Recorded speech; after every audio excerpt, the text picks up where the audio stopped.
Coach, obviously you made a change with starting lineup.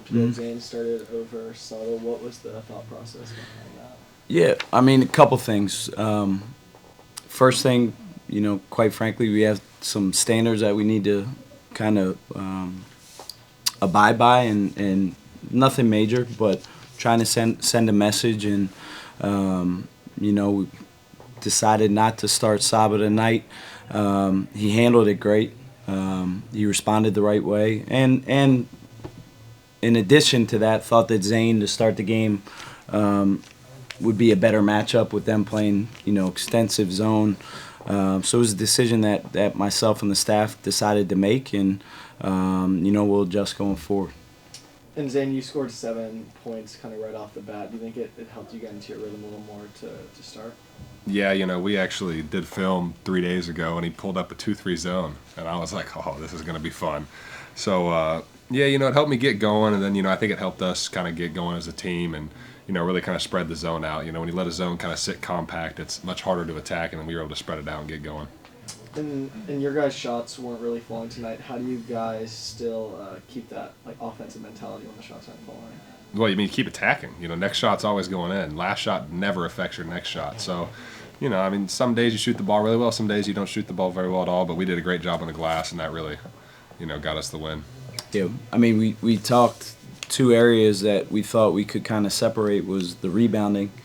They were minus 17, I think, going into the game, and I think we beat them on the glass by 24, which was great. That's one of the keys we talked about before the game. And then we wanted to, although we shot 23s, we're actually averaging shooting a lot more than that up to this point. So I thought, for having a night where we did not shoot the ball well from 3, we adjusted and understood that, going inside to Zane, going inside to Vova, we were 20 to 29 from 2. Which is impressive. I don't care what the defense is. So I was happy that, we didn't become even more 3 happy and put the ball inside, and we're able to separate that way. And you just mentioned Vova. I think he had 18 or 19 points, might be a career high. What did you see from him today? I mean, he's big as crap. He's hard to deal with. I don't care who you're playing against. He's big. He's a big human being. So when he gets 2 feet in the paint and catches it deep, he's hard to deal with. And he did a good job, too, of keeping some second-chance scores alive. He had a couple tip-outs. And I was just happy that, he's a guy who some nights he plays extensive minutes, some nights he doesn't, but he's always ready when his number's called.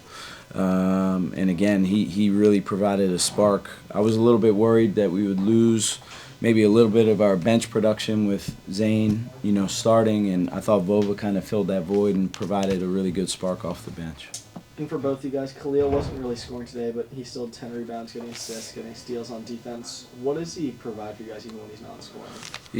He does a little bit of everything. He's kind of a jack of all trades for us, and that's not the first game that he's gotten double-figure rebounds this year, which is impressive for a 5'0" little quick guard. For him to scrap out 10 rebounds, have 5 offensive rebounds, and he just makes winning plays for us. Doesn't matter if it's on the offensive end or the defensive side of the ball, and he's a guy that's easy to follow, plays with a lot of energy, and talks the right way for our team. Well, if there's one thing about Khalil that you can count on is how many he played. He played 35 minutes tonight. He's going to pick you up full court for 35 minutes. He just is. He's going to get in your face. He's going to play really hard. 10 rebounds at 5'11" or 6 foot, whatever he is. It's a dude you want to follow playing that hard. Coach, you mentioned second chance points. You led him 22 to 5 in that category. Is that something you practice, or is that just your grit on the team?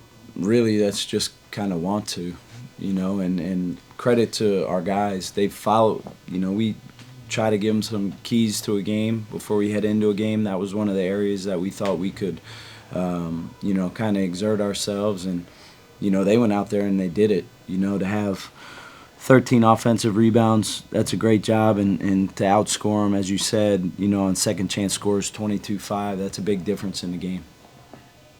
You have a big road trip coming up, obviously, game just finished, but what's it going to take to get back to USF with a couple minutes? Yeah, we got to get a lot better, number one.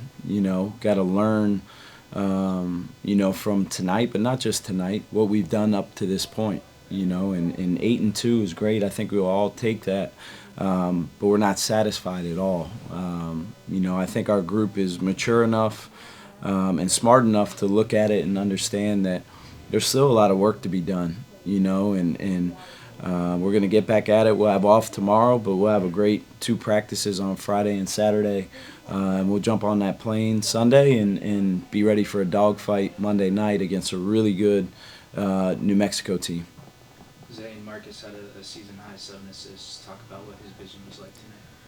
Well, you know, Marcus going downhill to his right hand is, you know, one of the scarier things I've seen in college basketball. But, you know, I think he did a great job of managing the zone. You know, he hit me a few times. You know, he's got great vision.